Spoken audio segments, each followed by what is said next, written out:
Shalom para pendengar yang dikasihi oleh Tuhan Yesus. Kiranya Tuhan memberikan rahmat-Nya kepada para pendengar semua. Sebentar lagi kita akan mendengarkan pembacaan Alkitab audio dalam versi bahasa Indonesia sehari-hari. Siapkan hati saudara. Kejadian pasal 44. Piala Yusuf hilang dan didapati. Sesudah itu diperintahkannya lah kepada kepala rumahnya, isilah karung orang-orang itu dengan gandum, seberapa yang dapat dibawa mereka, dan letakkanlah uang masing-masing di dalam mulut karungnya. Dan pialaku, piala perak itu, taruhlah di dalam mulut karung anak yang bungsu, serta uang pembayar gandumnya juga. Maka diperbuatnyalah seperti yang dikatakan Yusuf. Ketika paginya hari terang tanah, orang melepas mereka beserta keledai mereka. Tetapi baru saja mereka keluar dari kota itu, belum lagi jauh jaraknya, berkatalah Yusuf kepada kepala rumahnya, "Bersiaplah, kejarlah orang-orang itu, dan apabila engkau sampai kepada mereka, katakanlah kepada mereka, mengapa kamu membalas yang baik dengan yang jahat? Bukankah ini piala yang dipakai tuanku untuk minum, dan yang biasa dipakainya untuk menelaah? Kamu berbuat jahat dengan melakukan yang demikian." Ketika sampai kepada mereka, diberitakannya kepada mereka perkataan Yusuf itu. Jawab mereka kepadanya, "Mengapa tuanku mengatakan perkataan yang demikian? Jauhlah daripada hamba-hambamu ini untuk berbuat begitu. Bukankah uang yang kami dapati di dalam mulut karung kami telah kami bawa kembali kepadamu dari tanah Kanaan? Masakan kami mencuri emas atau perak dari rumah tuanmu? Pada siapa dari hamba-hambamu ini kedapatan piala itu, biarlah ia mati. Juga kami ini akan menjadi budak tuanku." Sesudah itu berkatalah ia, "Ya, usulmu itu baik. Tetapi pada siapa kedapatan piala itu, hanya dialah yang akan menjadi budakku, dan kamu yang lain itu akan bebas dari salah." Lalu segeralah mereka masing-masing menurunkan karungnya ke tanah, dan masing-masing membuka karungnya. Dan kepala rumah itu memeriksanya dengan teliti. Ia mulai dengan yang sulung sampai kepada yang bungsu. Maka kedapatanlah piala itu dalam karung Benyamin. Lalu mereka mengoyakkan jubahnya, dan masing-masing memuati keledainya, dan mereka kembali ke kota. Ketika Yehuda dan saudara-saudaranya sampai ke dalam rumah Yusuf, Yusuf masih ada di situ. Sujudlah mereka sampai ke tanah di depannya.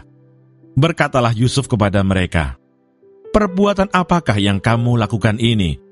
Tidakkah kamu tahu bahwa seorang yang seperti aku ini pasti dapat menelaah?" Sesudah itu berkatalah Yehuda, "Apakah yang akan kami katakan kepada tuanku? Apakah yang akan kami jawab? Dan dengan apakah kami akan membenarkan diri kami?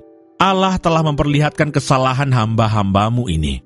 Maka kami ini budak tuankulah kami, baik kami maupun orang pada siapa kedapatan piala itu." Tetapi jawabnya, "Jauhlah daripadaku untuk berbuat demikian. Pada siapa kedapatan piala itu, dialah yang akan menjadi budakku. Tetapi kamu ini, pergilah kembali dengan selamat kepada ayahmu." Yehuda membela Benyamin. Lalu tampillah Yehuda mendekatinya dan berkata, "Mohon bicara tuanku. Izinkanlah kiranya hambamu ini mengucapkan sepatah kata kepada tuanku, dan janganlah kiranya bangkit amarahmu terhadap hambamu ini, sebab tuanku adalah seperti Firaun sendiri.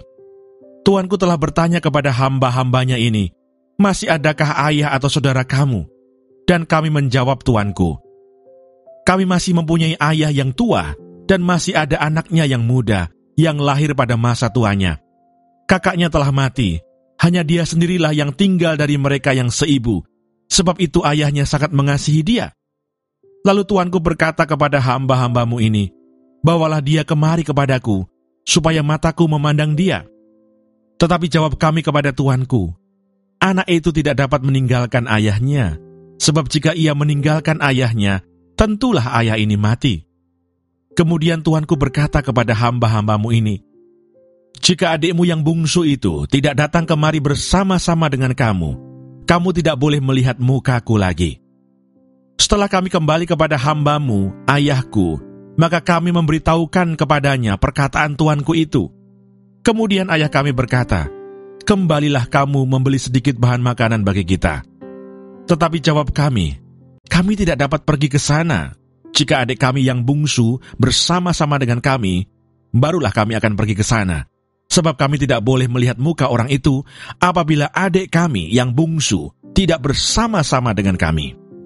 Kemudian berkatalah hambamu, ayahku, kepada kami, "Kamu tahu bahwa istriku telah melahirkan 2 orang anak bagiku, yang seorang telah pergi daripadaku, dan aku telah berkata, tentulah ia diterkam oleh binatang buas, dan sampai sekarang aku tidak melihat dia kembali. Jika anak ini kamu ambil pula daripadaku, dan ia ditimpa kecelakaan, maka tentulah kamu akan menyebabkan aku yang ubanan ini turun ke dunia orang mati karena nasib celaka. Maka sekarang apabila aku datang kepada hambamu, ayahku, dan tidak ada bersama-sama dengan kami anak itu, padahal ayahku tidak dapat hidup tanpa dia, tentulah akan terjadi apabila dilihatnya anak itu tidak ada, bahwa ia akan mati, dan hamba-hambamu ini akan menyebabkan hambamu, ayah kami yang ubanan itu, turun ke dunia orang mati karena duka cita. Tetapi hambamu ini telah menanggung anak itu terhadap ayahku dengan perkataan, jika aku tidak membawanya kembali kepada bapa, maka akulah yang berdosa kepada bapa untuk selama-lamanya. Oleh sebab itu, baiklah hambamu ini tinggal menjadi budak tuanku menggantikan anak itu. Dan biarlah anak itu pulang bersama-sama dengan saudara-saudaranya. Sebab masakan aku pulang kepada ayahku, apabila anak itu tidak bersama-sama dengan aku? Aku tidak akan sanggup melihat nasib celaka yang akan menimpa ayahku." Terima kasih Tuhan, untuk firman-Mu hari ini, berkati dan berikan hikmat Roh Kudus-Mu kepada kami. Haleluya. Amin.